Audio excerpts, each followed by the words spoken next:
Bonjour à toutes et à tous, bienvenue pour ce nouveau webinaire sur l'IA. Vous le savez, on est toujours attaché à vous apporter des témoignages et des cas concrets et des cas d'usage concrets près de nos filières. Là, force est de constater que ça n'a pas été un webinaire ultra facile à monter. Je regarde Marion qui a fait 100 euros pour ça. On constate bien que IA, distribution PME, deux par deux, ça marche. Hein. IA Distrib, ça marche. Distribution PME, ça marche. Mais dès lors qu'on est on essaye d'articuler les trois ensemble, on est sur un combo un peu complexe, une sorte de triangle amoureux dans lequel il n'y aurait pas encore beaucoup d'amour. Donc du coup, on a assez peu de cas d'usage de PME. Il y a des grands groupes, limite, c'est beaucoup plus simple, ça monte en puissance. Et donc du coup, on aura un petit peu moins de témoignages que prévu d'habitude. Mais par contre, Adrien Fabry, CEO d'AICO, qui développe des solutions IA, présentera un petit peu des différents types de solutions en fonction de trois niveaux différents de maturité pour que chacun puisse s'y retrouver en fonction de ses attentes, de ses moyens et puis des ressources dont il dispose pour mettre, pour mettre en place de l'IA, parce que l'IA, c'est avant tout quand même pas mal de ressources, notamment en termes de data. Et puis Marion, qui nous accompagne dans tout ce cycle de webinaire sur l'IA, nous présentera deux cas d'usage sur l'utilisation de l'IA dans la distribution chez Gégère Le Goultre et chez Duobat. Voilà, et si on veut tenir le timing, il est 9h05, j'ai déjà trop parlé, donc laissons la place à Adrien Fabry, qui nous D'accord. fait le Marion plaisir. d'abord. Ouais, je vais Marion peut-être d'abord. commencer pour Marion d'abord, introduire bien et sûr. surtout on va passer à travers ces quatre moments, un peu comme Bertrand l'a énoncé. D'abord, poser le cadre, et c'est ce qu'on va faire tout de suite. Poser le cadre de la distribution, parce qu'il y a différentes définitions derrière la distribution. Et ici, on tient à le faire pour voilà, vous donner un peu le cadre dans lequel on va évoluer tout au cours de ce webinaire. Et donc ici, on le définit en tant qu'ensemble de stratégies, canaux et opérations qui vont permettre de rendre un produit disponible à l'achat pour le client final. Et ça va couvrir notamment donc la sélection, la gestion de canaux de vente. Ça peut être des boutiques, de l'e-commerce, du marketplace, voilà, plein de choses. La présence du produit sur les bons marchés et surtout au bon point de vente et au bon moment. La gestion de l'assortiment et de la disponibilité des produits selon les canaux, la logistique commercialisée liée à la mise en place, enfin la mise en marché. Et enfin, ça peut être également le pilotage des performances de vente par canal. Et donc là, sans plus attendre, que Bertrand a vraiment hâte de rentrer dans le sujet, on va accueillir Adrien Fabry, du coup, qui est cofondateur et CEO d'AICO. C'est une entreprise qui développe des solutions d'intelligence artificielle pour vraiment aider les organisations à optimiser leur processus métier et à exploiter leurs données pour améliorer leur performance. Et Adrien, je te laisse le micro. Ok, très bien. Et tu me laisses aussi le partage. Effectivement. Ok, très bien. Hop. Bonjour à tous. Donc enchanté, je m'appelle donc Adrien Fabry. Je travaille effectivement pour AICO. Alors effectivement, on conçoit des solutions d'intelligence artificielle, mais avant tout, on a toute une dimension de conseil sur comment gérer un projet d'IA en entreprise. Je vous en parlerai après, mais un de mes associés a fait de l'IA pendant plus de 30 ans. Il a fait de l'IA toute sa vie. Il a fait de l'IA. Il s'est lancé à l'époque où personne ne savait ce que c'était, où ça n'intéressait personne. Et donc, on a cumulé plus de 30 ans d'expérience de projet d'IA en entreprise. Et donc, on a, à force de réussir et d'échouer, on a construit une méthode pour réussir ces projets d'IA. Et moi, je vais vous parler de ça ce matin. Alors, bien sûr, on va parler de la distribution à la fin, mais je vais vous expliquer un petit peu la méthode et comment nous, on conçoit les projets d'IA pour s'assurer de se donner toutes les chances de réussir. Avant de démarrer, juste pour vous réveiller un petit peu ce matin, je vais vous faire un petit jeu. Je vais vous montrer des photos. Il y a des photos, c'est des vraies photos. Il y a des photos, c'est faites par des IA. Si vous voulez, vous pouvez voter sur Teams. Je ne sais pas comment on peut faire, Marion. Il y a peut-être des cadeaux à gagner. Non, non. Mais voilà, je vais vous montrer Non, des non, photos. Non, pas encore. Vous allez me non, dire désolée. si c'est des vraies photos ou des photos générées par l'IA. Donc, ça vient par set de 2. Donc, ça, c'est la première photo. Et ça, c'est la deuxième photo. Donc, il y a une photo qui a été faite par un vrai humain avec un vrai appareil photo, et il y a une photo qui a été entièrement réalisée par l'intelligence artificielle. Si vous voulez, vous pouvez mettre des petits pouces dans la conversation. Je vous remonte la première. On met un pouce quand on pense que c'est de l'IA? Ou vous marquez 1 ou 2. Le 1, c'est le vote 1, c'est que c'est la première, ou le 2. Oui, si c'est de l'IA, du coup. Hmm. Ah oui, déjà, Bonjour. on reconnaît la taille.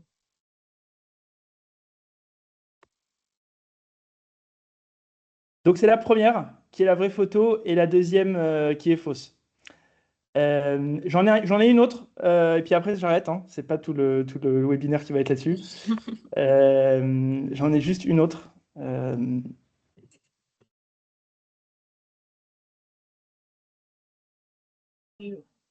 fond, ça? Ouais. Celle-là, elle est forte. Sûr. Je vous remonte la première.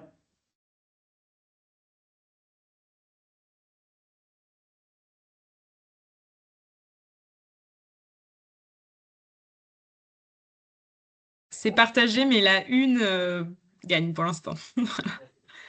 Alors attendez, alors du coup non, c'est laquelle? Oui, c'est la une qui est la fausse photo, effectivement.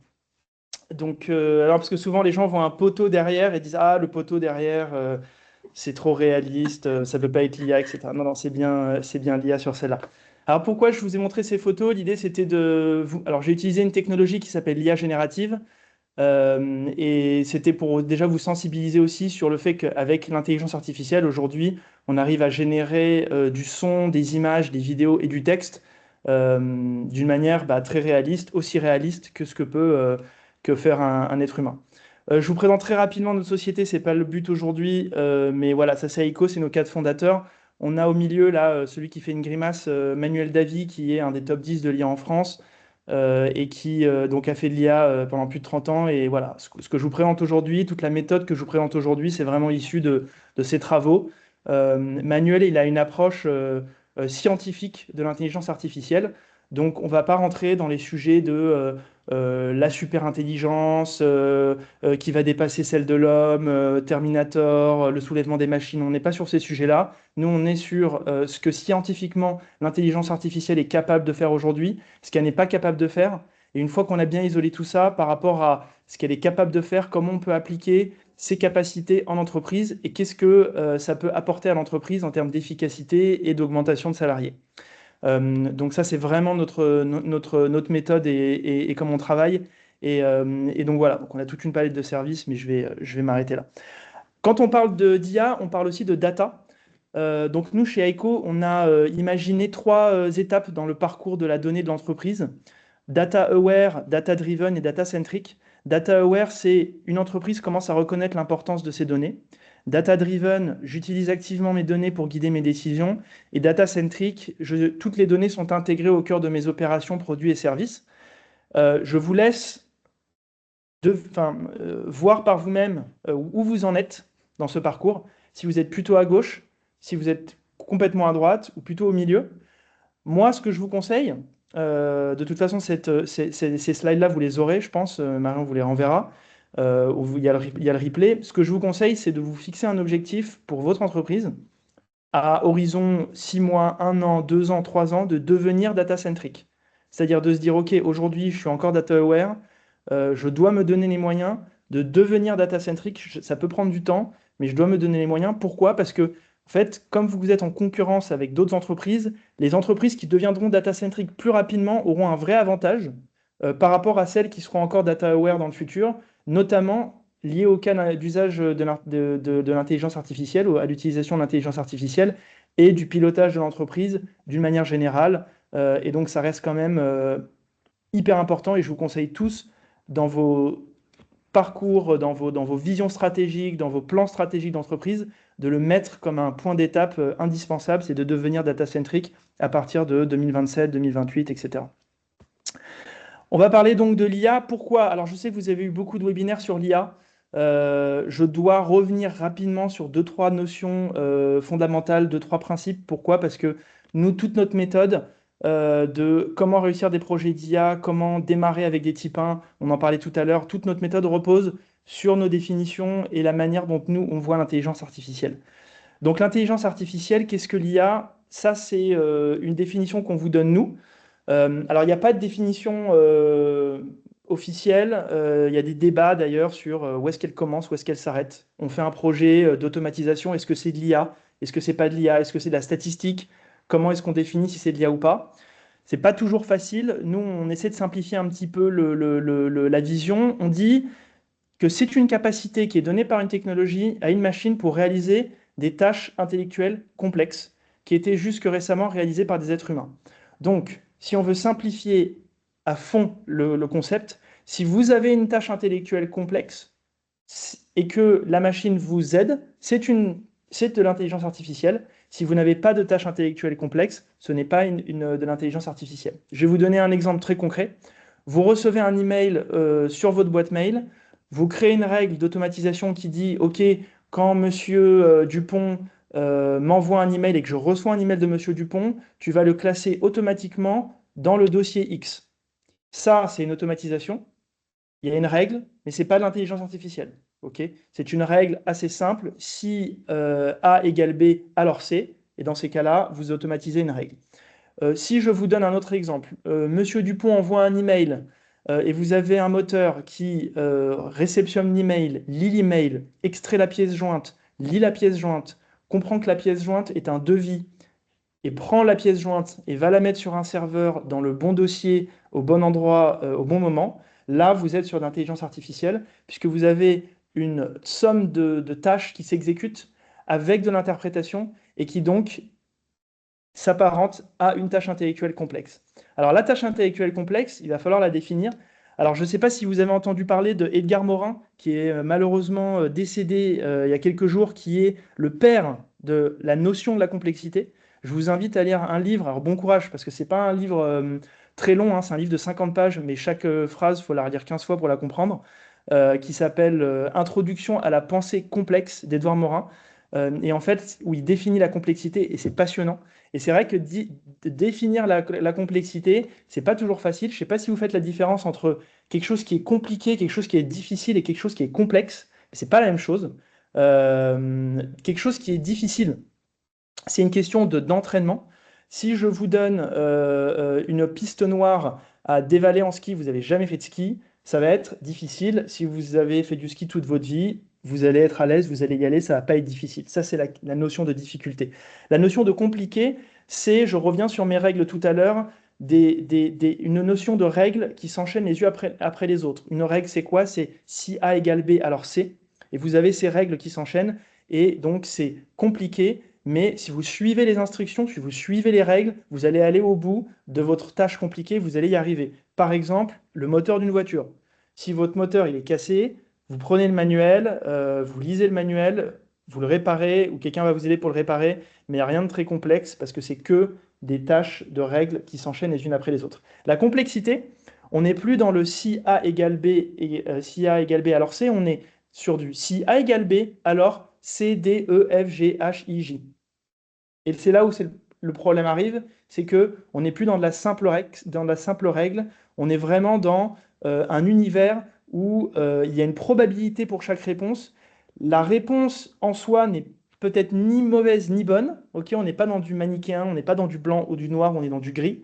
Et en plus, en fonction des contextes, en fonction des moments, la bonne réponse va pas toujours être la même. Et donc là, vous êtes sur un univers où vous avez beaucoup de données qui rentrent dans votre système, beaucoup de données qui sortent et beaucoup de données qui interagissent entre elles à l'intérieur de l'environnement, qui fait que vous arrivez dans une tâche intellectuelle complexe.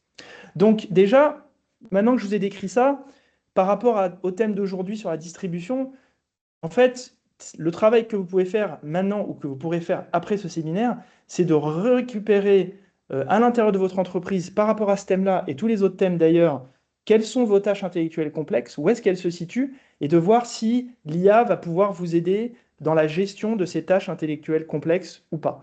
Vous avez plein de tâches intellectuelles complexes dans l'entreprise, et la question c'est est-ce que l'IA peut vous aider ou pas dans cet environnement et ce système-là. Je vais vous donner un exemple de tâche intellectuelle complexe classique en entreprise, un recrutement. Le recrutement, c'est une tâche intellectuelle complexe énorme. Vous prenez une décision sur la base de très très peu de données. Finalement, vous ne savez rien de la personne. Si vous vouliez vraiment aller jusqu'au bout pour prendre la bonne décision, vous auriez énormément de travail, énormément de données à gérer pour prendre votre décision. Un autre exemple de tâche intellectuelle complexe, un fichier Excel de 10 000 lignes et 50 colonnes. C'est pas pareil qu'un fichier Excel de 5 lignes et 5 colonnes. On ne le gère pas de la même manière. Là, ça devient une tâche intellectuelle complexe. Le fichier est complexe. Voilà, vous avez plein de tâches comme ça qui sont complexes. Et donc, c'est bien important de savoir quand est-ce qu'on fait de l'IA, quand est-ce qu'on n'en fait pas. Nous, on considère que l'intelligence artificielle démarre là où la tâche intellectuelle devient complexe. Marion, on avait dit qu'on pouvait poser des questions au milieu, en cours de route. Je ne sais pas si tu veux toujours Oui. faire ça. N'hésitez pas. On n'est pas beaucoup, hein, on est à peu près une trentaine. N'hésitez pas à me couper, me poser des questions si vous le souhaitez. On peut avancer comme ça. Ou même dans le chat, hein, n'hésitez pas, je pourrais la lire également. Voilà. Donc, tâche intellectuelle complexe, accrochez-vous, c'est important, mais une fois que vous avez compris ça, vous allez pouvoir gérer tous vos projets d'IA en entreprise d'une manière indépendante et autonome. Pas trop, j'espère, on pourra toujours vous aider. Mais voilà, est-ce que la tâche intellectuelle complexe est là ou pas? Si vous avez 3 de ces conditions qui sont réunies parmi ces 5-là, alors c'est une tâche intellectuelle complexe. Et après, je vous amuse à faire l'exercice avec des outils que vous utilisez tous les jours pour voir si c'est de l'IA ou pas. Par exemple, est-ce que Waze, c'est de l'IA? Je vous laisse faire le cheminement intellectuel et réfléchir, et vous me direz peut-être, on pourra en parler à la fin, pour voir si c'est de l'IA ou pas. La condition première, c'est le nombre et la variété des données à prendre en compte est tellement importante que l'humain ne peut pas achever cette tâche dans un temps acceptable. C'est mon idée du fichier Excel avec 50 000 lignes et 50 colonnes. Je l'ouvre, je vous le montre 2 minutes, on le ferme, on est incapable de sortir des analyses. Il faut une journée, il faut faire des TCD, il faut travailler dessus, etc. C'est pas possible. Les données et les informations sont fausses ou manquantes. Ça, c'est une deuxième caractéristique de la tâche intellectuelle complexe, c'est-à-dire l'interprétation. Il y a beaucoup de personnes qui me disent, Adrien, quand une voiture détecte un panneau de limitation à 50 km/h, pourquoi tu me dis que c'est de l'IA? Parce que c'est une règle. Si panneau de 50 km/h, si c'est un panneau égal 50, alors je m'arrête et je vais à 50 km/h. On n'est pas dans de l'IA, on est dans juste une règle, donc c'est pas de l'IA. Oui, c'est vrai, sauf que ce qui va se passer avec les voitures, c'est que si le panneau il est abîmé, à l'envers, recouvert de neige, illisible, la voiture va quand même le lire. Pourquoi? Parce que la donnée, elle est manquante, mais la voiture va réussir à reconstituer les chiffres. Le 50, il va réussir à les reconstituer et prendre une action. Donc on est bien aussi sur de l'IA et de la tâche intellectuelle complexe. Numéro 3, les relations entre les variables en entrée et le résultat recherché n'est pas décrite de manière explicite et complexe. Ça veut dire quoi? C'est que quand on envoie une information, que l'IA fait son calcul et qu'on a une sortie, on n'a pas exactement le résultat attendu. Et d'ailleurs, c'est le numéro 4. Le bon résultat attendu, il échappe à la caractérisation précise et aisément vérifiable. Certains d'entre vous utilisent l'IA, vont être déçus, d'autres vont être très contents. Certains vont préférer Claude, d'autres vont préférer ChatGPT. Certains vont trouver dès le début que c'est extraordinaire, d'autres vont être déçus. Le bon résultat, il est très subjectif de l'IA. Et c'est quoi un bon résultat d'IA? C'est ça aussi, c'est toujours difficile à interpréter. Ça nous rend, nous, dans notre métier de fournisseur de solutions d'IA, ça nous rend la tâche justement compliquée, j'allais dire, pas forcément difficile ou complexe, mais compliquée, parce que c'est toujours difficile de décrire avec le client quel est le bon résultat attendu. Quand on pose la question à 10 personnes différentes, on n'a jamais les mêmes réponses. Et du coup, tous les cas ne peuvent pas être listés et décrits d'avance. Ça, c'est aussi l'IA. Vous parlez à une IA, vous ne savez pas du tout ce qu'elle va vous répondre. C'est impossible si je lui dis salut, ça va, comment ça va, d'avoir une réponse. Je ne sais pas ce qu'elle va me répondre. Elle va me répondre une suite de syllabes et de mots et de verbes et de phrases et ce ne sera jamais les mêmes.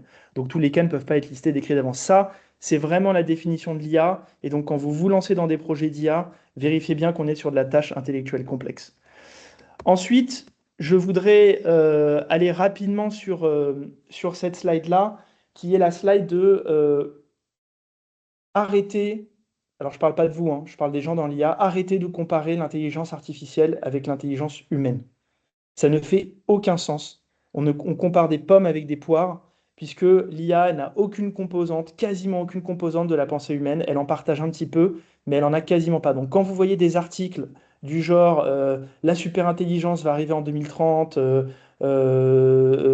telle entreprise est en train de découvrir, de faire avoir une innovation exceptionnelle sur une intelligence artificielle. Oubliez ça, prenez le sujet avec beaucoup de tranquillité, parce que dès qu'on a une approche scientifique, on voit que l'IA, elle est très très loin de la pensée humaine. Première chose, la pensée rationnelle. L'IA, elle a un petit peu de pensée rationnelle, mais un tout petit peu. Elle ne raisonne finalement qu'assez faiblement. Donnez à une IA un problème de mathématiques de sixième, une fois sur deux, une fois sur trois, elle va y arriver, mais le reste du temps, elle va se planter. Donc, la pensée rationnelle, on va y aller tranquille parce qu'aujourd'hui, ce n'est pas encore le cas. La notion de l'espace, la notion du temps, c'est des choses que l'IA n'arrive pas à gérer. Elle n'a pas été conçue pour gérer ces notions-là. Et donc, c'est toujours très compliqué pour l'IA. Je vais vous donner un autre exemple et vous pourrez essayer plus tard ou vous pouvez essayer en live si vous avez accès à une IA. Demandez à l'IA de vous fournir un chiffre aléatoirement entre 0 et 50. Je vous parie qu'elle va vous sortir le chiffre 27 ou 37 au moins 60% du temps.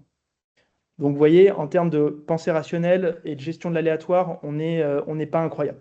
La pensée créative, l'IA, elle n'en a pas. L'IA, elle ne fait que hybrider. Ce que je vous ai montré tout à l'heure, les photos que je vous ai montrées, c'est mon idée.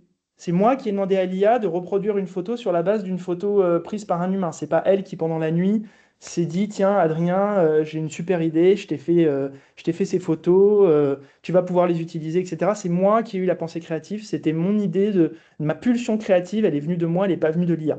La pensée critique, l'IA n'a pas d'opinion, elle n'a pas non plus de pensée responsable, et si vous sentez qu'elle en a une, vous vous faites avoir, c'est une hybridation de pensée critique et responsable, c'est des gens derrière qui ont codé l'IA pour aller dans un sens de réponse qui vous fait penser qu'elle a une pensée critique ou responsable, mais elle n'en a aucune. L'IA n'a pas d'émotion et elle n'a pas de pensée, de pensée non verbale, d'intuition. Et donc, finalement, si vous voulez, ce qu'on partage avec elle, c'est un tout petit bout de l'intelligence. Vous voyez, c'est un bout de pensée rationnelle. Tout ce qui est critique, pensée créative, pensée responsable, pensée critique, émotion, elle ne l'a pas du tout. Ça, c'est vraiment les travaux d'Edgar Morin, et donc je vous conseille vraiment de les relire. Mais elle va partager effectivement avec nous un petit peu de pensée rationnelle, et c'est là où elle va être très très forte, et c'est là où elle va être plus forte que nous. Typiquement, gérer un gros fichier Excel, exécuter une tâche très précise, jouer aux échecs, faire un compte-rendu de réunion, rédiger une page produit, etc., etc. Donc sur certains cas d'usage très spécifiques, et c'est là où on va en parler un petit peu après dans la distribution, elle va être plus puissante que nous, mais uniquement sur celle-là.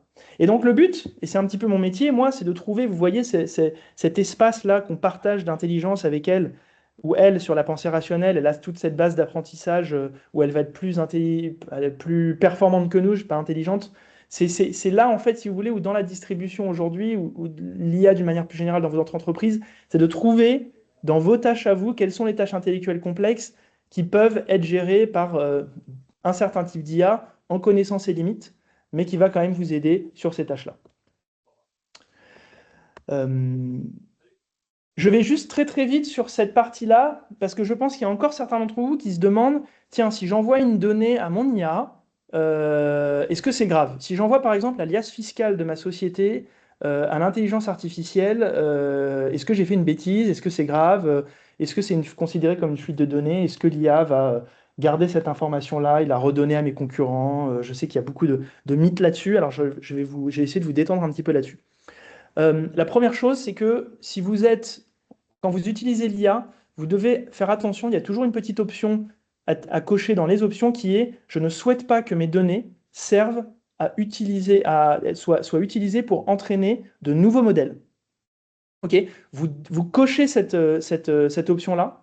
Ça vous permet de garantir que, en tout cas, c'est ce que les fournisseurs d'IA s'engagent à faire, qu'ils n'utilisent pas les données pour entraîner les nouveaux modèles. Donc ça veut dire que les données, elles rentrent dans un calcul, elles sortent, ensuite elles sont stockées, mais elles ne sont plus utilisées.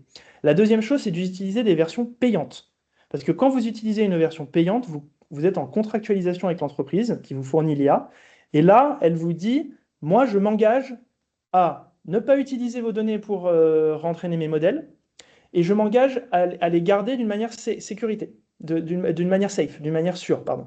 Donc, je vous incite à utiliser des versions payantes et ne plus avoir, à partir du moment où vous êtes sur des versions payantes, ne plus avoir de doute sur l'utilisation de votre IA et vraiment de vous faire plaisir sur les documents que vous envoyez, parce que plus vous envoyez de documents à l'IA, plus elle va être pertinente, elle va avoir de l'information, elle va être capable de vous donner un résultat satisfaisant. Je vous parle de ça par rapport à cette slide parce qu'on confond très souvent deux types de données dans l'IA, la donnée d'entraînement et la donnée d'utilisation. Ici, vous voyez, c'est comment est-ce qu'on crée une IA. On est sur la donnée d'entraînement. Je prends plein de données, je les mets dans un ordinateur qui fait un gros calcul et qui me sort un modèle. Ça, c'est la donnée d'entraînement. Et après, la donnée d'utilisation, c'est celle que vous utilisez quand vous envoyez des données à ChatGPT, à Claude, à Mistral, à celle que vous voulez. Et ça, c'est un autre sujet, c'est la donnée d'entraînement. Ce qui peut se passer, par contre, c'est que si dans votre donnée d'utilisation, vous êtes en version gratuite, vous n'avez rien décoché et que tout est open bar et que l'entreprise a le droit de s'approprier les informations que vous avez envoyées pour entraîner des nouveaux modèles, rien ne dit que la version d'après, donc là par exemple on a créé une IA, on est sur une V2, rien ne dit que sur la V3, vous allez avoir effectivement des informations confidentielles qui ont été utilisées pour créer la V3. Et donc c'est ça le risque. Le seul risque c'est ça. C'est d'utiliser des versions gratuites et de ne pas avoir coché le bon bouton. Adrien, est-ce qu'on peut rentrer un peu les cas concrets, justement, parce que là, ça nous tease un peu tout ça. Est-ce que, on peut passer Ouais, sur la partie, peut-être les typologies et des cas d'usage concrets de ce que les entreprises ici pourraient mettre en place tout à ou fait, on y va. d'inspiration? Super. On y va, on y va. Donc, vous avez, juste avant de parler des différents types de cas d'usage d'IA, vous avez différents types d'IA. N'oubliez pas que l'IA, je vous disais, mon associé en a fait depuis plus de 30 ans, n'a pas démarré avec ChatGPT et l'IA générative. Vous utilisez de l'IA depuis plus de 30 ans. Quand vous prenez un avion, vous utilisiez déjà de l'IA. Le copilote d'un cockpit, vous avez des solutions d'IA depuis 25 ans. Vous avez toute la maintenance prédictive des moteurs d'Airbus et de Boeing qui utilisent de l'IA depuis 25 ans. Donc en fait, l'IA, ça existe depuis longtemps, et même d'ailleurs, dans les cas de distribution qu'on va voir tout à l'heure, il n'y a pas que des cas il y a pas que des cas d'IA générative, vous avez plein d'autres cas. Donc c'est important aussi de prendre du recul par rapport à la technologie et de bien garder en tête qu'il n'y a pas que ChatGPT. L'IA générative, celle qui génère des textes, des images, des sons, des vidéos, c'est ChatGPT, mais vous en avez d'autres, de l'IA prédictive, de l'IA décisionnelle, de l'IA analytique et de l'IA transformation. Et tous ces cas d'usage dans la distribution ou d'une manière générale dans votre entreprise peuvent appliquer des différents types d'IA, et c'est important de l'avoir aussi en tête lorsque vous démarrez un projet d'IA. Donc effectivement, vous avez tous les types d'usage de l'IA, vous en avez plein, et on va rentrer plus dans le détail par rapport à la partie distribution.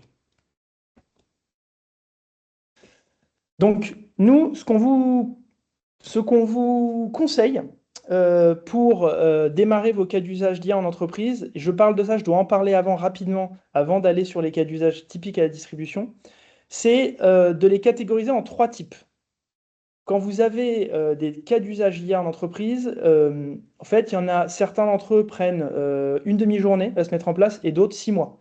Donc, on ne parle pas de la même chose. Donc, il faut savoir de quoi on parle. Quand les gens vous disent, moi, je fais de l'IA, il y en a, ils ont pris un abonnement à ChatGPT et les autres, ils font de la maintenance prédictive sur leur machine industrielle.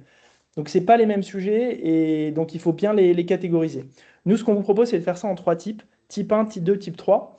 Le premier type, c'est tout ce qui est outils d'IA sur étagère, c'est des abonnements. Je vais sur un site internet, il y a un abonnement, je paye 20 $, 40 $, 100 $ par mois, j'ai accès à un service qui utilise de l'IA et je l'utilise pour m'augmenter, pour être plus efficace dans mes tâches intellectuelles complexes rapidement. Ça, c'est ce qu'on appelle les types 1. Ensuite, on a les types 2, ce sont les agents, j'irai un petit peu plus dans le détail tout à l'heure, mais ce sont en fait des IA qu'on va intégrer dans un workflow, dans une suite de tâches et qui vont vous aider à automatiser un processus de votre entreprise et donc un processus très ciblé qui va s'automatiser par rapport à un besoin.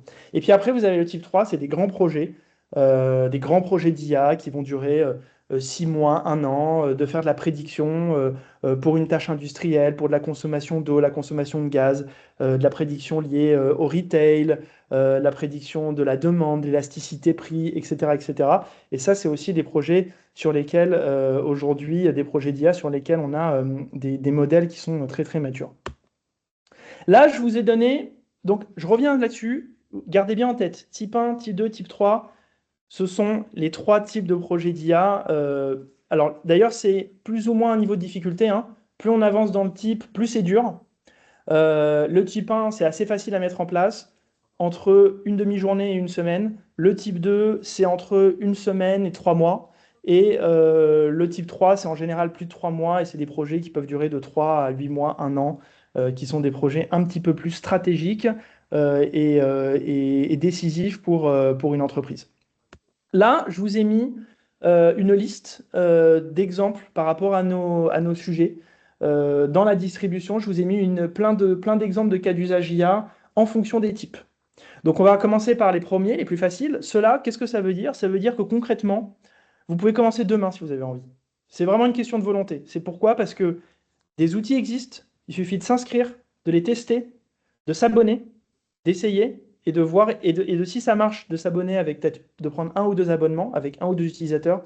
Et si ça marche, et s'il y a du résultat et de la satisfaction, de le déployer partout dans l'entreprise parce qu'on a considéré que ça apportait du ROI et que dépenser entre 200 et 1000 euros par mois ou par an sur cet abonnement-là, ça ramenait énormément de ROI et donc c'était intéressant d'y aller. Donc là, il y a des exemples.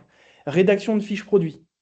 Ça, si vous voulez démarrer demain, il suffit de démarrer un abonnement avec un Claude, avec un ChatGPT, avec n'importe quel LLM, de le paramétrer un petit peu à l'intérieur pour lui dire exactement ce que vous voulez, de l'enrichir d'un contexte et vous pouvez démarrer demain. La génération de posts sur les réseaux sociaux, pareil, vous pouvez démarrer demain. La traduction de catalogues entiers, des supports liés à l'exportation, vous pouvez démarrer demain. Des synthèses de compte rendu de réunion, vous pouvez démarrer demain. Vous avez des outils qui vous permettent de faire ça avec des abonnements. Des réponses aux emails courants, vous pouvez démarrer demain. Vous avez un outil qui s'appelle Fixer, F-Y-X-E-R par exemple, qui est un outil qui va prendre tous vos emails et qui va vous suggérer des brouillons avec des réponses. Donc ça c'est pareil, vous pouvez démarrer demain si vous le voulez. La veille concurrentielle et le pricing, aujourd'hui vous trouvez sur Internet des outils d'IA pour faire de la veille concurrentielle moyennement un abonnement. La correction et l'amélioration de textes commerciaux, évidemment, avec les LLM, les ChatGPT et consorts. La traduction automatique de réunion, la transcription automatique de réunion, bien sûr. La recherche documentaire accélérée, vous pouvez démarrer demain. Si aujourd'hui vous êtes sur Google Drive ou vous êtes sur SharePoint, vous pouvez connecter Claude, vous pouvez connecter ChatGPT directement à vos environnements et l'IA peut rentrer dans vos documents, faire des recherches pour vous donner des informations. Donc c'est pareil, vous pouvez démarrer demain. Et la création de visuels produits avec l'IA générative, ce que je vous ai montré au début de l'introduction, c'est pareil, ce sont des outils d'IA qui demandent des abonnements. Vous les prenez, vous testez, vous pouvez démarrer demain. Donc ça, ce sont des types 1. Les types 2, ce sont des projets avec des agents. Alors les agents, il faut les construire. Il faut que vous ayez une personne un petit peu technique qui va créer un système avec un workflow, ce qu'on appelle un workflow, et l'IA va, à l'intérieur de ce workflow, exécuter pour vous des tâches pour vous rendre la vie plus facile. Donc par exemple, détection d'anomalies dans des commandes, prévision de demandes par canal, scoring et priorisation des vendeurs, chatbot de support client, chatbot même e-commerce spécialisé avec un certain niveau de réponse, analyse de retour client, avis en masse, recommandation de produits personnalisés. Alors certains d'ailleurs, c'est intéressant, sont entre le type 1 et le type 2. Parce que par exemple, recommandation de produits personnalisés, aujourd'hui vous avez une entreprise comme Algolia, je ne sais pas si certains connaissent et l'utilisent sur leur e-commerce, mais qui permet, via un abonnement, d'intégrer un plugin e-commerce pour faire de la recommandation personnalisée. Donc, vous voyez, on a même certains de ces types 2 qui aujourd'hui sont disponibles via des services ouverts avec abonnement en type 1. Donc, en fonction de votre niveau d'exigence et de là où vous voulez aller, vous pouvez soit vous dire, OK, je démarre en type 1, soit je veux que ce soit ultra personnalisé pour moi, j'ai un niveau d'exigence très élevé, j'ai besoin que quelqu'un vienne et me fasse quelque chose de custom, je vais sur du type 2. Automatisation du traitement de commandes fournisseurs, tableau de bord, etc. Et puis après, vous avez les types 3. Ça, c'est les gros projets. Alors, ces types 3, ils vont nécessiter un énorme travail sur votre donnée.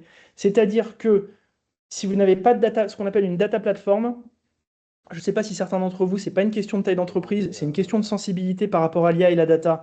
Si vous n'avez pas de data platform, vous ne pouvez pas commencer ces types 3. Qu'est-ce que c'est une data platform? C'est une boîte où toutes les données d'entreprise convergent. Toutes. Les données de vos employés, les données de vos clients, les données de vos fournisseurs, les données de vos commandes, vos données financières, les données de vos coûts, toutes les données sont toutes regroupées à un seul endroit et l'outil a été dédié pour gérer cette donnée et faire de l'intelligence artificielle.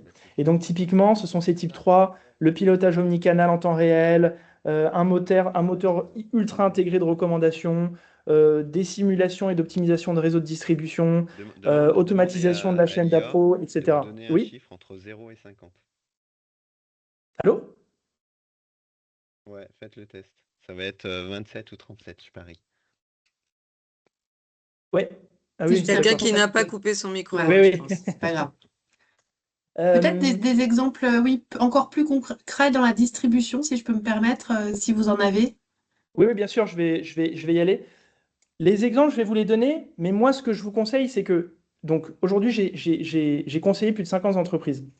Chaque entreprise a ses cas d'usage. Certains cas d'usage vont s'appliquer dans une entreprise, d'autres non. Pourquoi? Parce que les outils que vous utilisez vont conditionner la manière dont vous travaillez. Et pour certaines personnes, il y a des cas d'usage qui ne vont pas être intéressants parce que l'outil fait que c'est bien géré, et d'autres pas du tout.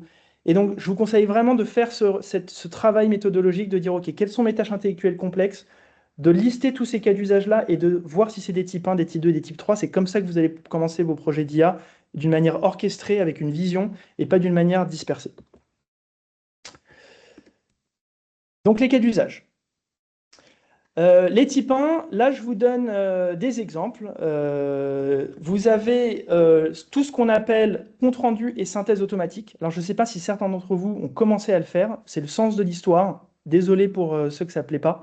Mais on va être enregistré en permanence tout le temps, d'ici 5 à 10 ans, pour récupérer des transcripts et pour donner de la valeur, encore plus de contexte et encore plus de data à l'intelligence artificielle. Et ça commence par les comptes rendus et les synthèses automatiques. Par exemple, après chaque rendez-vous, que ce soit un rendez-vous d'un salon, un rendez-vous avec un vendeur pour une vente B2B potentielle, etc., c'est enregistrer les discussions pour pouvoir d'abord effectivement rédiger un compte rendu. Ça prend du temps, c'est effectivement consommateur de temps et de le partager aux autres, mais surtout de récupérer ces informations, de garder ces transcripts pour ensuite les mettre dans des bases de données pour que plus tard l'intelligence artificielle, le jour où vous avez une question à lui poser sur ce prospect ou ce client, ce qu'il voulait, comment il voyait les choses, comment il voyait le deal, ses exigences, etc., que l'IA ait accès à cette information parce que en fait, la personne l'a dit lors du rendez-vous.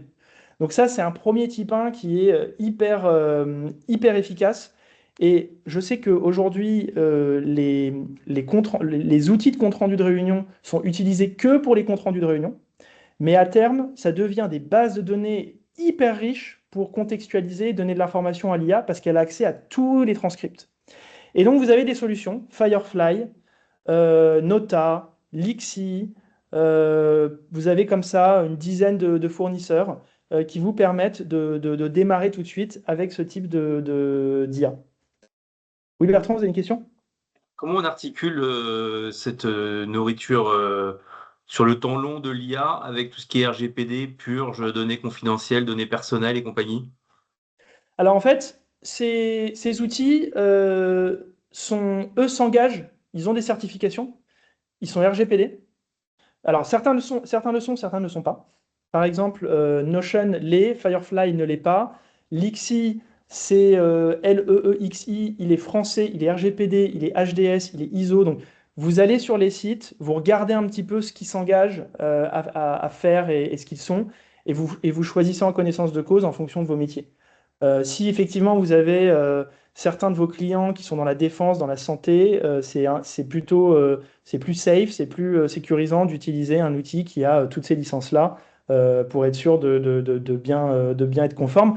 Après, aussi, règle numéro 1, quand vous enregistrez quelqu'un, et vous l'avez fait d'ailleurs au début, là, pour ce webinaire, vous l'avez dit, on vous enregistre, c'est de bien avoir ce réflexe de dire, je vous enregistre, vous êtes d'accord, vous n'êtes pas d'accord, je dois avoir votre consentement. C'est de ne jamais oublier de le faire pour respecter ce consentement de la personne. Donc ça, je peux vous dire, c'est hyper puissant et vous pouvez le démarrer demain. Vous prenez ces abonnements, vous enregistrez tout ce que vous faites Et une fois que vous enregistrez, vous récupérez tous ces transcripts de toutes ces conversations que vous avez eues avec vos équipes en interne, avec vos distributeurs, avec vos potentiels distributeurs. Vous récupérez tous ces transcripts-là et vous les donnez à l'IA. Vous prenez un abonnement sur ChatGPT, vous leur donnez les transcripts, vous leur dites, voilà, moi j'ai eu ce rendez-vous avec ce prospect, avec ce client historique. Regarde le transcript, donne-moi une analyse. Garde-le dans ton contexte pour le jour où je te poserai une autre question, etc. Et ça devient hyper puissant pour l'IA parce qu'elle a accès à toutes les informations, beaucoup plus que si vous tapez et que vous lui donnez 3-4 informations sur le client. Donc ça, c'est un premier exemple que vous pouvez démarrer dès demain. Un deuxième, c'est tout ce qui est les rédactions d'emails, la gestion des relances commerciaux. Vous avez des outils comme ChatGPT, Claude, j'en parlais un autre tout à l'heure qui s'appelle Fixer.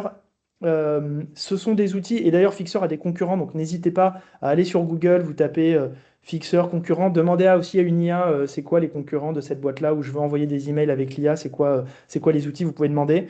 Vous avez aujourd'hui, pour relancer automatiquement un revendeur, allez même, vous voyez, quand vous avez plein de distributeurs, quand vous avez un énorme nombre de revendeurs, un réseau énorme, ça devient complexe. Eh bien, l'IA qui a accès à tous vos emails va vous aider parce que, par exemple, vous avez fait une relance à quelqu'un et il ne vous a pas répondu. Et comme vous avez fait 60 relances, bah, vous ne pouvez pas vous souvenir des 60 personnes avec qui vous l'avez fait. Vous avez une charge mentale assez élevée. Et ben, l'IA, elle a accès à tous mes emails envoyés. Elle va voir que la personne n'a jamais répondu. Vous allez vous réveiller un matin et vous allez voir dans votre brouillon un email avec bonjour monsieur, vous ne m'avez pas répondu à cet email, un petit reminder où vous en êtes, etc. Parce que l'IA, elle a compris que la personne n'avait pas répondu et donc elle vous propose ce brouillon-là. Et puis vous, bah, vous allez vous réveiller, ah bah oui, tiens, c'est vrai qu'il n'a jamais répondu et vous allez juste pouvoir envoyer le mail. Et ça, c'est pareil, c'est hyper puissant pour gérer bah, la multitude de contacts lorsqu'on a beaucoup de distributeurs, beaucoup de prospects. Et donc voilà, ça c'est hyper puissant aussi. Donc ça c'est pareil, vous voulez démarrer demain, vous avez des abonnements et c'est parti, vous pouvez vous lancer. Encore plus facile sur la rédaction d'email si vous êtes sur Google ou Microsoft, vous avez des intégrations directes, donc ça peut marcher vite. Ensuite, gestion de... Adrien, il reste 5 minutes pour ton intervention. Je ne sais pas s'il y a Ah oui, un peu ouais, voilà, les derniers éléments que tu souhaites donner. Je fais gardienne du temps également, désolée. ouais, pas de souci. Vous avez ici plein d'outils sur les types 1. Vous aurez le support. Je vous en ai donné plein d'autres. Mais bref, l'idée, c'est de dire que ça, c'est des choses que vous pouvez commencer très très vite vis-à-vis des types 1. Sur les types 2, alors je vais aller dans ces cas-là très vite sur un type 2. Qu'est-ce que c'est un type 2? Je vous rappelle, c'est une IA. Alors là, ça peut paraître un petit peu compliqué, mais en fait, vous donnez à l'IA deux choses. Vous donnez à l'IA accès à vos documents, c'est la première partie, là, le bloc recherche d'informations, et vous donnez à l'IA le droit d'exécuter des tâches dans vos outils. C'est la partie qui est le bas, c'est intégrateur à vos systèmes. Donc, si vous donnez à l'IA ces deux droits-là, j'ai accès à des documents confidentiels de chez vous et j'ai le droit d'exécuter des tâches, on va pouvoir créer ce qu'on appelle des agents. Et alors, je vais vous donner un exemple typiquement sur un cas 2 qu'on a fait, c'est l'optimisation de l'assortiment par canal. On a créé, nous, par exemple, pour un de nos clients qui construit des piscines et qui a donc beaucoup de revendeurs, ce sont des franchisés. On a créé une IA qui va conseiller le franchisé sur le meilleur moteur pour la piscine. Je m'explique. Le franchisé récupère le besoin d'un client. D'ailleurs, il peut utiliser son type 1 avec son transcript, un outil de transcript, il récupère tous les besoins. OK, et il demande à l'IA, OK, c'est quoi le meilleur moteur qu'il me faut pour cette piscine-là par rapport aux besoins de mon client? Eh bien, là, on va sélectionner le moteur, le meilleur moteur possible, non seulement parce qu'on va sélectionner à l'intérieur de tous les meilleurs moteurs possibles ceux qui sont vraiment pertinents pour le besoin, mais on va aussi avoir accès à la location de la personne, la localisation de la personne. OK, il est dans le sud de la France. Et on va avoir accès au stock. Et on sait que sur les 6 moteurs potentiels, il y en a un, il y a beaucoup de stock à 50 km de chez lui. Donc on va récupérer cette information-là et on va dire au franchisé, tiens, pour ces besoins-là, on a besoin de ce moteur. Et en fait, on a demandé à l'IA de je dirais, aller chercher cette information et donner l'information la plus contextualisée et la plus pertinente pour le franchisé. Donc là, typiquement, vous avez une IA. Pourquoi c'est un type 2? Parce qu'elle a accès à de l'information publique, toutes les fiches techniques pour les piscines et les moteurs, mais également à l'information de où est la personne et où est le stock et quel est le niveau de stock en fonction de là où sont les personnes.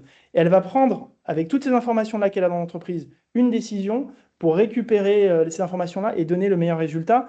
Et donc ça, c'est typiquement un type 2. Ça nous a pris à peu près un mois pour mettre ça en place. Et ça permet aux franchisés d'avoir le meilleur produit au meilleur moment. C'est exactement ce qu'on veut sur la répartition des produits et la granularité vis-à-vis des différents réseaux de distribution. Je vais repasser juste 2 minutes sur un dernier type 2. C'est tout ce qui est moteur de recommandation produits e-commerce. C'est mettre à l'intérieur de votre e-commerce une IA qui va assister vos utilisateurs, vos clients dans le choix des produits à l'intérieur de l'e-commerce. Nous, par exemple, pour un client qui fait de la pose de rideaux et de store, on a créé une IA qui assiste via leur site web toutes les personnes quasiment du début jusqu'à la fin, du début du projet jusqu'à la fin. La personne arrive, elle prend une photo de son cadre de fenêtre. Nous, on est capable aujourd'hui, avec la génération d'images, de montrer à quoi ça va ressembler avec le produit. Elle dit, voilà, ça c'est ma photo, moi je voudrais ce produit, à quoi ça va ressembler. Tac, on utilise l'IA générative qui va montrer l'image complètement aboutie. Et après, une fois qu'on a fait ça, c'est de l'accompagner sur le choix du produit, le timing de la pose, de l'amener ou pas dans un showroom, de faire venir la personne chez lui. Et tout ça, tous ces premiers niveaux de gestion d'un utilisateur, on le gère avec l'intelligence artificielle depuis le e-commerce. Et ça, c'est un autre type 2 qui est intéressant. C'est quelque chose qui met entre 1 et 2 mois à se mettre en place. Donc voilà un petit peu pour les types 2. Et puis après, alors là, vous avez les gros projets d'IA. Ça, c'est des types 3. Ça va concerner des grands groupes qui vont être capables d'investir sur leur data pour créer des systèmes d'IA complexes et donc faire de l'omnicanal prédictif en temps réel, de la prévision de la demande très fine, prévision probabiliste par canal, etc., etc. Et donc là, vous avez tous les grands retailers, tous les grands de la distribution qui sont déjà sur ces sujets. ID Logistique, FM Logistique travaille dessus. Voilà, et c'est des gros sujets d'IA. Donc voilà un petit peu les différents cas d'usage. Puisqu'on n'a plus beaucoup de temps, Oui, il me reste combien il de va temps? falloir passer à la dernière partie. Ouais, tout à fait. Ok. Juste un dernier rappel pour réussir vos projets d'IA. Ne partez pas des outils, partez bien des personnes, partez bien des besoins. Et c'est à la fin que vous choisissez votre outil. Vous avez vu là, moi je me suis concentré sur des cas d'usage. C'est d'abord quel est le besoin de vos collaborateurs. Est-ce que c'est une tâche intellectuelle complexe? Ok. Est-ce que le process est bon? Oui ou non, on le change. Et ensuite, est-ce que la data est là? Et ensuite, c'est quoi l'outil? Prenez bien ce raisonnement, prenez-le par le bon bout, ne partez pas du côté outil parce que sinon, vous n'allez pas avoir les bonnes utilisations des outils. Voilà. Et puis, donc, pour terminer, pour raccrocher un petit peu le wagon avec ce que Marion va vous présenter tout à l'heure, Marion, elle va vous présenter 2 cas d'usage, 2 ou 3. Je sais, 2. Essayez de savoir si ce sont des types 1, des types 2 ou des types 3. Je laisse Marion les présenter et vous allez voir, on réfléchira ensemble un petit peu après si on a 2 minutes pour voir si c'est des types 1, des types 2 ou des types 3. Super, merci beaucoup. Effectivement, c'est intéressant de pouvoir réfléchir sur des cas d'usage d'entreprises qui ont réalisé, qui ont intégré l'IA dans leurs activités. Pour tout ce qui est question sur la présentation d'Adrien ou même là sur les éléments qu'on a abordés aujourd'hui, je vous propose de le faire à la fin, juste après ces 2 cas d'usage. Donc, on va rentrer tout de suite dans le vif du sujet. Là, c'est Gégère Lepoultre qui a travaillé avec Equimetrix dans le déploiement de Match, qui est une plateforme d'IA qui va optimiser l'allocation des stocks en fonction des spécificités de chaque boutique et attendre des clientèles locales. Donc là, on est plus sur comment dire, un lien plutôt sectoriel. C'est vrai que c'est quand même un énorme groupe. Donc voilà, on va voir un cas de PME juste après. Dans le contexte, ils ont un réseau de plus de 3000 boutiques. Tout était fait manuellement dans la décision des assortiments. Il y avait beaucoup de difficultés dans savoir quel modèle il fallait envoyer dans chaque boutique et problème de stock immobilisé. Et donc, ce qu'ils ont fait avec Match, c'est pouvoir analyser les ventes historiques, les profils clients par boutique, mais également détecter des tendances locales de demande. Et comment est-ce que ça a été réalisé? Ils ont pris plusieurs mois pour cela, en 3 phases. La première, c'est la centralisation des données. Forcément, regrouper les données qu'ils ont sur le sujet. Donc, par exemple, des ventes par boutique, les caractéristiques des montres, des profils et la localisation des points de vente. Aussi, des ateliers avec les équipes métiers pour vraiment définir les règles de la distribution et fiabiliser les données.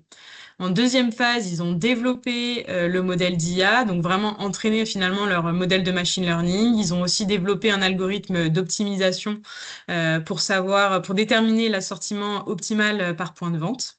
Et enfin, la troisième phase a été forcément d'outiller les équipes de merchandising pour pouvoir en fait intégrer les recommandations de l'outil qui donne en fait, c'est un outil d'aide à la décision, hein, et aussi pouvoir donner aux équipes d'avoir l'opportunité de simuler différents scénarios et d'ajuster la décision avant la mise en distribution. En termes de résultats, ce que ça donne, c'est qu'on a un assortiment qui va être adapté à chaque boutique. On va avoir moins de stocks qui vont être immobilisés, aussi un gain financier forcément qui est estimé à 10 millions d'euros. Les décisions, elles sont prises en quelques secondes plutôt que quelques jours et on a un gain de 50 jours hommes économisés par mois dans la gestion des assortiments.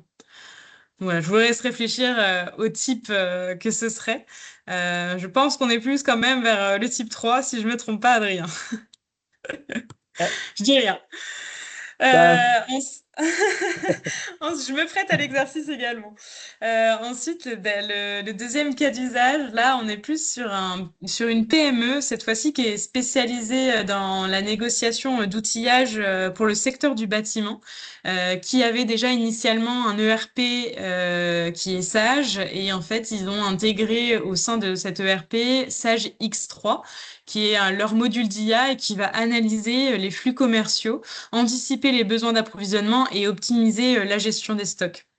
Parce qu'ils sont vraiment partis d'une problématique que la gestion des flux commerciaux, que ce soit commande, stock ou même approvisionnement, elle est à l'heure actuelle, enfin à ce moment-là, complexe et très manuelle. Et donc, ça leur a permis en fait d'avoir juste ce module-là dans leur ERP de gestion. Comment est-ce que ça a été réalisé? Ils ont d'abord, et on voit que c'est souvent en fait les mêmes étapes, centraliser les données commerciales, que ce soit les historiques de commandes, les flux de vente ou même les niveaux de stock. Et ensuite, ils ont analysé par l'IA les flux commerciaux, en identifiant par exemple des tendances de vente, des détections de variations de commandes ou même l'anticipation des besoins d'approvisionnement. On a, et là même une quote de Guylaine Saligo, qui est responsable de système d'information, que l'assistant, il sort vraiment les listes des clients, l'ordre de la tournée, il prévoit même les pauses déjeuner et ça les a bluffés. Donc on voit 2 cas différents à différents tailles d'entreprise et du coup deux types d'IA différentes. Voilà pour ces deux. On va rester dans le timing. On va pas s'attarder un peu plus. Ce que je vous propose, c'est soit déjà de scanner le QR code et pouvoir faire un retour sur le webinaire d'aujourd'hui, mais également si vous avez quelques questions, n'hésitez pas pendant les 3 minutes qui nous restent, que ce soit pour Adrien ou même des réactions sur aussi également les cas d'usage que nous avons vus. Je vous laisse la parole. Est-ce que déjà ça vous a permis de vous outiller un peu plus, déjà d'avoir les bases sur l'IA et de se projeter comment est-ce que vous, à votre échelle, vous pourriez intégrer l'IA dans la distribution?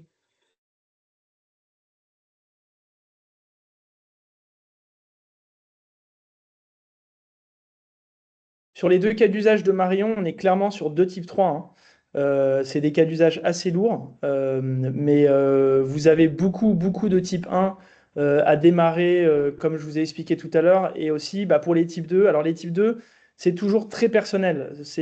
Chaque entreprise a ses tâches intellectuelles complexes à exécuter et à automatiser, mais il y a aussi beaucoup de choses qui peuvent être mises, qui peuvent se faire, mais il faut vraiment partir des métiers pour créer ces agents-là, comme celui des piscines que je vous ai expliqué tout à l'heure.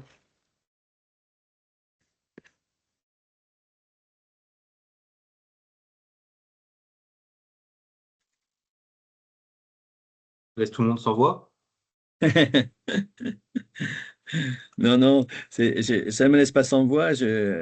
Bon, l'IA, c'est vrai qu'on en parle beaucoup, on est beaucoup inondé sur le sujet de l'IA. Effectivement, il y a des choses à construire pour nous dans l'entreprise.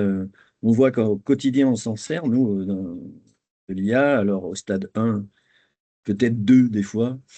3, c'est pas encore là. Donc, c'était très intéressant déjà de se positionner sur le niveau où on était.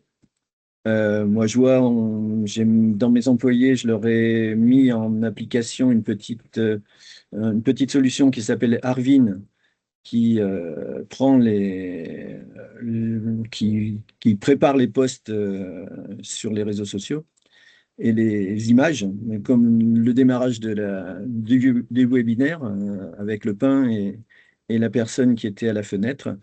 Effectivement, c'est assez bluffant, donc, et c'est très très rapide pour préparer un poste.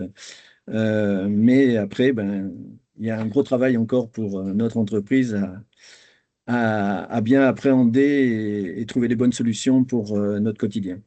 Mais merci pour déjà cet échange qui ouvre toujours encore une vision sur l'IA qui est tellement vaste que pour trouver le bon, le bon timing et les bonnes applications et la bonne application qu'on peut en faire, c'est complexe et il faut du temps quand même.